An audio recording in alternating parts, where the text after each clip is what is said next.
शुक्रवार को पड़ रही है, पौष मास की विनायक चतुर्थी। और दोस्तों, यह वह तिथि है जो पौष मास में पड़ने वाली सबसे बड़ी तिथि है, क्योंकि यह शुक्रवार के दिन पड़ रही है और इसका बहुत ही बड़ा और विशेष महत्व होता है। पूज्य गुरु जी ने कहा है कि अगर कभी भी मौका लग जाए और पौष महीने की शुक्रवार विनायक चतुर्थी तिथि को पड़ जाए तो आप लोगों को 5 गेहूं के दाने वाला उपाय तो अवश्य ही करना चाहिए। इन दोनों का संयोग बहुत ही कम आता है। इसी के साथ में गुरु जी ने अपनी शिव पुराण कथा में बताया है कि इस दिन आपको एक 5 गेहूं के दाने वाला उपाय तो आपको अवश्य ही करना चाहिए, क्योंकि ऐसा दिन पूरे साल में सिर्फ एक ही बार आता है। और दोस्तों, आप सभी लोग जानते हो कि शुक्रवार विनायक चतुर्थी तिथि का अगर सबसे बड़ा कोई उपाय है तो वह 5 गेहूं के दाने वाला उपाय है। तो दोस्तों, शुक्रवार विनायक चतुर्थी तिथि के दिन आप लोगों को इस 5 गेहूं के दाने वाला उपाय को जरूर करना है। बहुत सारे लोग होंगे जिन लोगों ने इस उपाय को ना किया हो, मतलब पूरा साल निकल गया, उन्होंने किसी भी दिन इस 5 गेहूं के दाने वाला उपाय को ना किया हो। पर दोस्तों, आपके पास एक आखिरी मौका बचा हुआ है, जो कि 3 जनवरी 2025 शुक्रवार विनायक चतुर्थी तिथि के दिन है, स्विंगल। इस दिन आप लोगों को इस वाले उपाय को जरूर कर लेना है।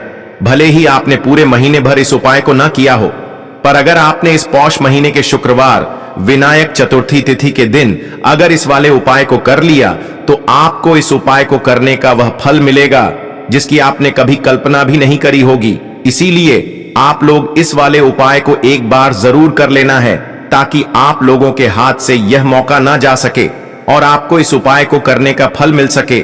दोस्तों, यह उपाय पंडित जी ने अपनी अभी की ही श्री शिव महापुराण की कथा में बताया है। जी, इस उपाय को आज हम आपको बहुत अच्छे से समझाने वाले हैं। इस वीडियो को देखने के बाद इस उपाय को समझने के लिए आपको कोई और वीडियो को देखने की जरूरत नहीं पड़ेगी। तो चलिए दोस्तों, उपाय को शुरू करते हैं। देखिए, यह इस पौष महीने के शुक्रवार विनायक चतुर्थी तिथि के दिन यह इतना खास होता है, इतना महत्वपूर्ण होता है। देखा गया है कभी कभी बड़े बड़े पूजा पाठ अनुष्ठान से जो मनोकामना पूर्ण नहीं होते, वह पौष महीने की शुक्रवार विनायक चतुर्थी तिथि के दिन एक छोटे से उपाय करने से ही आपकी मनोकामना पूर्ण हो जाती है। और बहुत सारे लोगों ने इस उपाय को किया भी है और उनको इस उपाय को करने का फल भी जरूर मिला है। अगर आप लोग भी इस उपाय को करना चाहते हैं तो आप इस उपाय को पहले अच्छे से समझ लेना, सुन लेना, उसके बाद करना। आपको इस उपाय का फल जरूर मिलेगा। और इस उपाय को कर लेने से आपके घर में चाहे किसी भी प्रकार की दुख और समस्या क्यों ना चल रही हो, आपको उसका कारण भी नहीं पता है कि भाई यह समस्या किस कारण से चल रही है। उसका कुछ भी कारण हो सकता है, जैसे पितृदोष हो सकता है या किसी भी तरह का मंगल दोष भी हो सकता है। तो इस दिन आप लोगों को यह वाला उपाय कर लेना है। यह एक ऐसा उपाय है जिस उपाय को अगर किसी विशेष दिन पर किया जाए तो भाई उस विशेष दिन का जो है वह तो हमें मिलता ही मिलता है, पर हमने उस दिन पर इस उपाय को किया है तो हमें उससे भी बड़ा फल मिलता है और फल बहुत जल्दी मिलता है, क्योंकि आप इस उपाय को बहुत ही बड़े और विशेष दिन पर कर रहे हो। तो चलिए अब उपाय के बारे में बात करते हैं, लेकिन उससे पहले आप लोगों को यह जानना आवश्यक है कि आखिर यह उपाय किस समय करना है, किसको करना है और कैसे करना है। तो चलिए हम आगे आपको वीडियो में एक एक करके बता देते हैं। लेकिन उससे पहले अगर आप लोग हमारे चैनल पर पहली बार आए हैं या फिर मेरी आवाज आज पहली बार सुन रहे हैं तो हमारे चैनल को सब्सक्राइब जरूर कर लेना और इस वीडियो को लाइक करके कमेंट बॉक्स में श्री शिवाय नमस्तुभ्यम ओम नम शिवाय जरूर टाइप कर देना।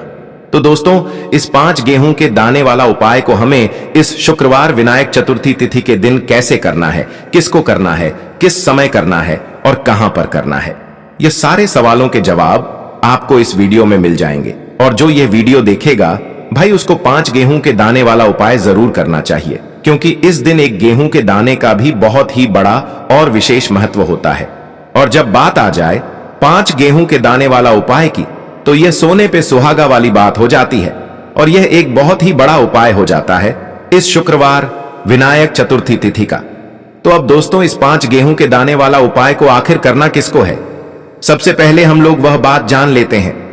तो देखो, घर की जो बड़ी माताएं बहनें होती हैं, उन माताओं बहनों में से कोई भी एक बड़ी माता बहन इस वाले उपाय को कर सकती है।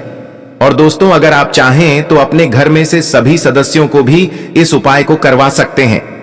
अगर किसी व्यक्ति की खुद की कोई मनोकामना है, खुद की कोई दुख और परेशानी है जो कि वह अपने लिए ही करना चाहता है इस वाले उपाय को, तो वह खुद अपने लिए भी कर सकता है।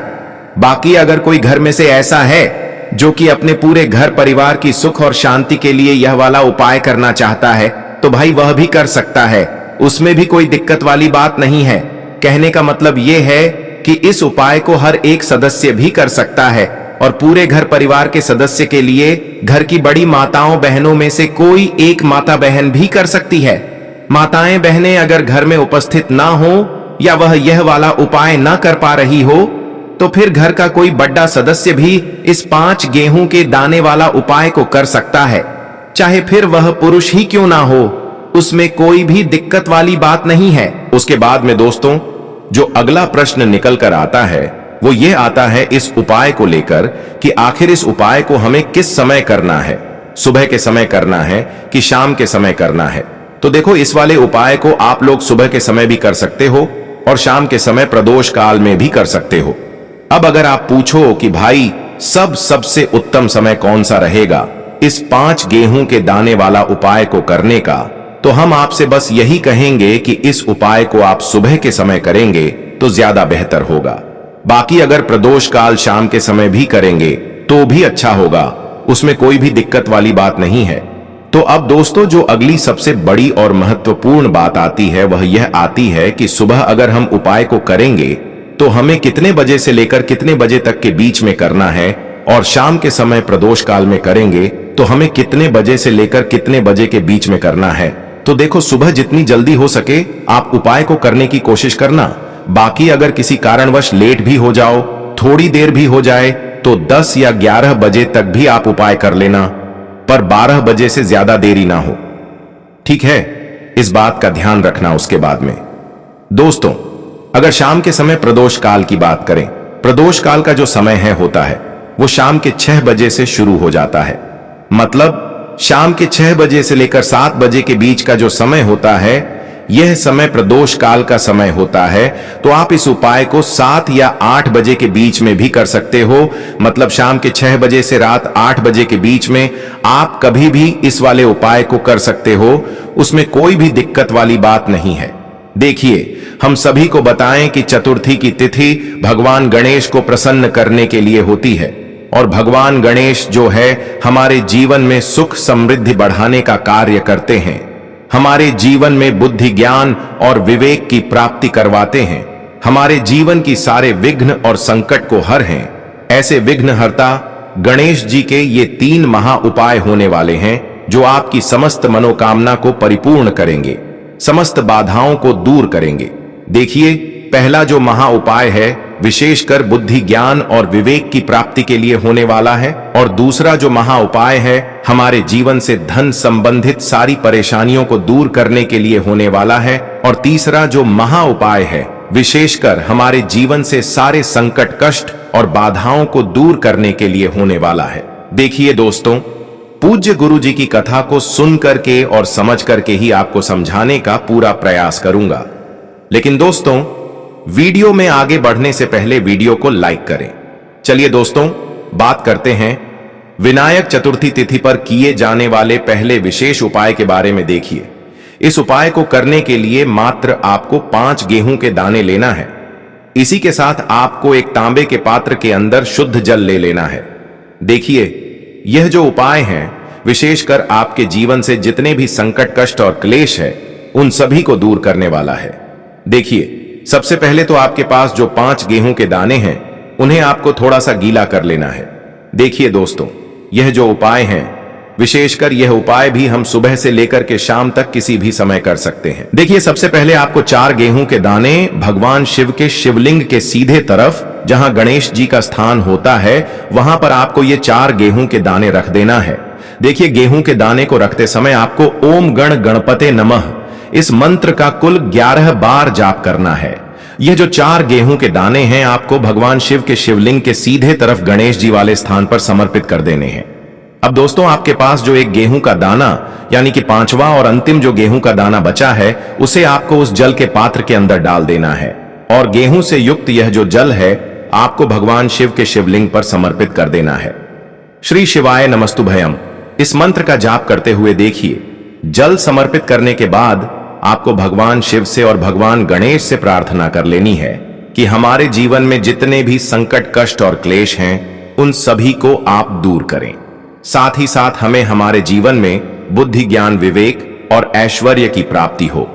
इस प्रकार से कामना करते हुए आपको यह पहला महा उपाय भी कर लेना है। अब दोस्तों हम बात करते हैं दूसरे उपाय के बारे में। देखिए, इस उपाय के लिए मात्र आपको 3 हरी इलायची लेना है। हरी इलायची आपको साबुत लेना है, खंडित नहीं होनी चाहिए, इस बात का ध्यान रखें। इसी के साथ आपको एक मिट्टी का दीपक लेना है। दीपक के अंदर आपको गोल बाती का प्रयोग करना है और उसे आपको शुद्ध घी से तैयार कर लेना है।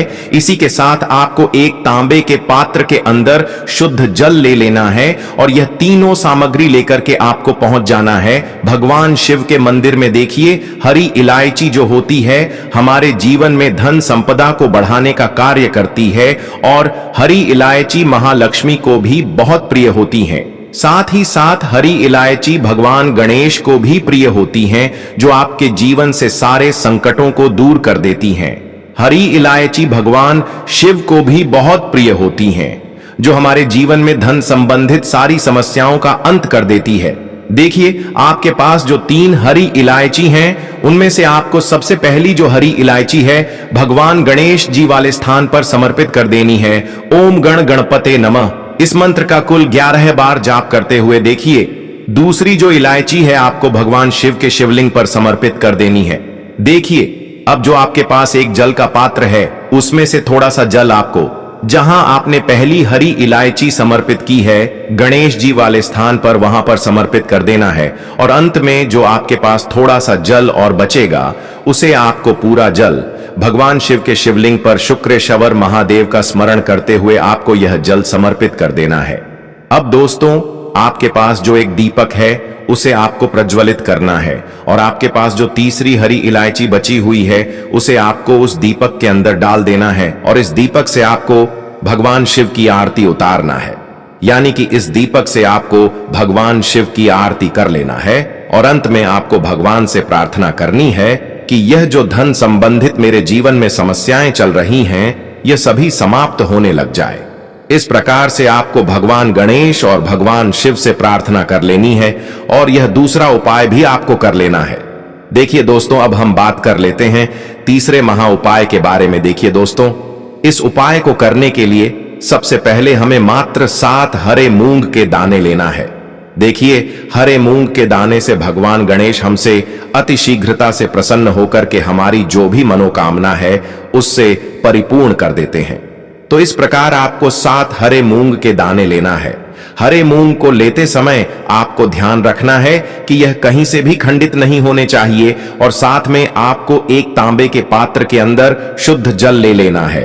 देखिए, यह जो उपाय हैं विशेषकर बुद्धि और ज्ञान की प्राप्ति के लिए हैं। यदि आप चाहते हैं कि आपके जो बच्चे हैं वह हमेशा ज्ञानवान रहे, पढ़ने लिखने में उनका मन लगे, तो आपको शुक्रवार विनायक चतुर्थी तिथि पर यह उपाय करना है। देखिए, ये जो उपाय हैं आप सुबह से लेकर के शाम तक किसी भी समय कर सकते हैं। देखिए, बहुत से लोग पूछते हैं कि क्या यह उपाय हम घर पर भी कर सकते हैं, तो विशेषकर आप यह उपाय घर पर नहीं कर सकते हैं। देखिए, यह जो उपाय हैं आपको केवल और केवल मंदिर में ही करना है। देखिए, आपके पास जो 7 हरे मूंग के दाने हैं उन्हें आपको सबसे पहले तो थोड़ा सा गीला कर लेना है। अब देखिए दोस्तों, आपके पास जो 7 हरे मूंग के दाने हैं उनमें से आपको 4 हरे मूंग के दाने अपने सीधे हाथ में लेना है और श्री गणेशाय नमः या फिर ओम गण गणपते नमः इस मंत्र का जाप करते हुए यह जो 4 हरे मूंग के दाने हैं आपको शिवलिंग पर सीधे तरफ जहां गणेश जी का स्थान होता है वहां पर समर्पित कर देना है। अब देखिए दोस्तों, आपके पास अभी भी 3 हरे मूंग के दाने और बचे हुए हैं, तो उनमें से आपको एक हरा मूंग का दाना माता अशोक सुंदरी वाले स्थान पर समर्पित कर देना है और फिर एक हरा मूंग का दाना नंदी जी का जो पैर उठा हुआ होता है वहां पर आपको समर्पित कर देना है। अब देखिए दोस्तों, आपके पास जो 7वां और अंतिम हरा मूंग का दाना बचेगा, उसे समर्पित करने से पहले आपके पास जो जल का पात्र है, उसमें से थोड़ा सा जल आपको भगवान गणेश जी वाले स्थान पर समर्पित करना है। फिर थोड़ा सा जल भगवान कार्तिकेय जी वाले स्थान पर समर्पित करना है।